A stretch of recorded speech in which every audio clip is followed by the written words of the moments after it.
Hi hello வணக்கம். இன்றைய பதிவில் நாம் பார்க்க போகிறது என்னென்னா, தரமேழு மாணவர்களினுடைய சைவ சமய பாடப்புத்தகத்தில் இடம்பெற்றுள்ள 5ஆம் பாடமாகிய புதுமனை புகுதல் என்ற பாடத்தை பற்றி தான் நாம் இப்போ பார்க்க போகிறோம். இதனைத் தொடர்ந்து வினா விடைகளுக்கான விடைகளும் வழங்கப்படும். வீடியோவை கவனமாக பாருங்கள். வாங்க வீடியோக்குள்ளே போகலாம். சமுதாய அமைப்பிலே வீடொன்றை கட்டி வாழ்வாங்கு வாழ வேண்டும் என்ற எதிர்பார்ப்பு மக்களிடத்தில் முக்கியத்துவம் பெற்று விளங்குகின்றது. இவ்விதம் வீடொன்றை கட்டுவதற்கு தகுந்த இடங்களை தெரிவு செய்தல், அத்திபாரமிடல், பொருத்தமான முறையில் மனையை அமைத்தல் போன்ற பணிகளை மனையடி சாஸ்திரம் கூறும் விதிகளுக்கமைய அமைத்தல் சாலச் சிறந்ததாகும்.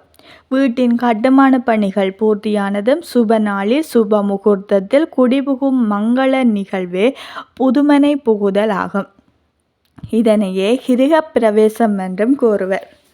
வீடு கட்டும்போது அதற்கான அத்திவாரத்தை அமைப்பது முக்கிய நிகழ்வாக அமைகின்றது.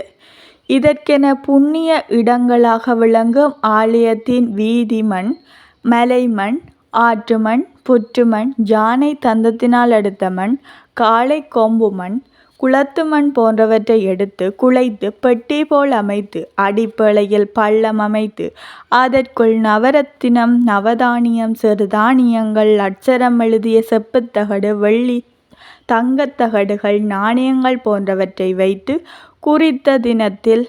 குறித்த நிலத்தில் ஈசான மூலையில் அதனை ஸ்தாபித்து பூசைகள் செய்வர். அதன் பின்னர் கட்டுமான பணிகள் ஓரளவு நிறைவெய்தும் தருவாயில் சுப முகூர்த்த வேளையில் நிலை வைத்தல், வளை வைத்தல் போன்ற மங்கள நிகழ்வுகள் இடம்பெறும்.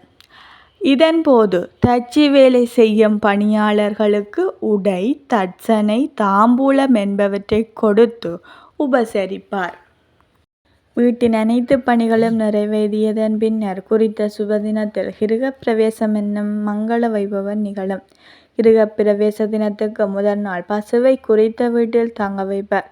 கிருகப் பிரவேசத்தின் போது கோமாதாவால் வரவேற்கப்படுகையில் அதிர்ஷ்ட ஐஸ்வர்யங்களும் கிட்டும் என்பது ஐதீகம். அத்துடன் சிவாச்சாரியார் மூலம் கிருக சாந்தி இடம்பெறும். இதன்போது வாஸ்து சாந்தி பூசை நிகழும்.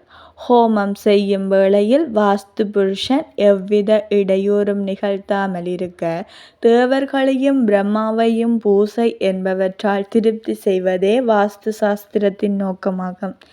இதனைத் தொடர்ந்து விநாயகர், லக்குமி, நவக்கிரகங்களுக்கு கும்பங்கள் வைத்து பூசை வழிபாடுகள் இயற்றி அக்கும்பங்களின் நீரால் வீட்டு அங்கத்தவர்கள் நீராட்டப்படுவர்.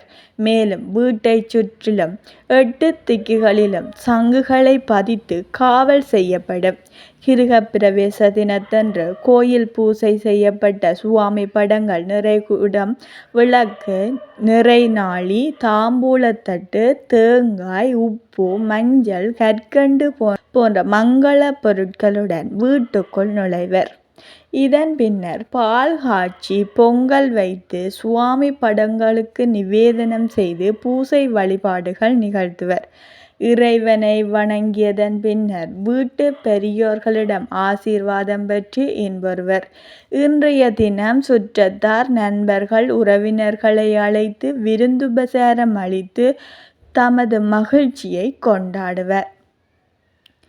பாடத்தை கவனமாக கேட்டீர்களா? இப்பொழுது வினாவிடைக்குள்ள போலாம் வாங்க. புகுமனை புகுதல் என்றால் என்ன?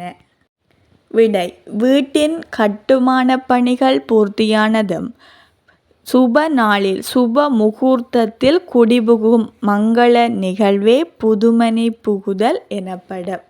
இரண்டாவது கேள்வி: புதுமனை புகுதல் என்பதனை வேறு எவ்வாறு அழைப்பர்? விடை: கிருகப் பிரவேசம். மூன்றாவது: புதுமனை குடிபுகும் தினத்தன்று இடம்பெறும் நிகழ்வுகள் யாவை? விடை: கோயிலில் பூசை செய்யப்பட்ட சுவாமி படங்கள், நிறைகுடம், விளக்கு, நிறைநாளி, தாம்பூலத்தட்டு, தேங்காய், உப்பு, மஞ்சள், கற்கண்டு போன்ற மங்கள பொருட்களுடன் வீட்டுக்குள் நுழைவர்.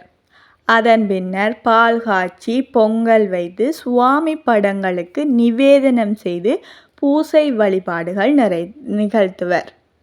இறைவனை வணங்கிய பின்னர் வீட்டு பெரியார்களிடம் ஆசீர்வாதம் பெற்று இன்புறுவர்.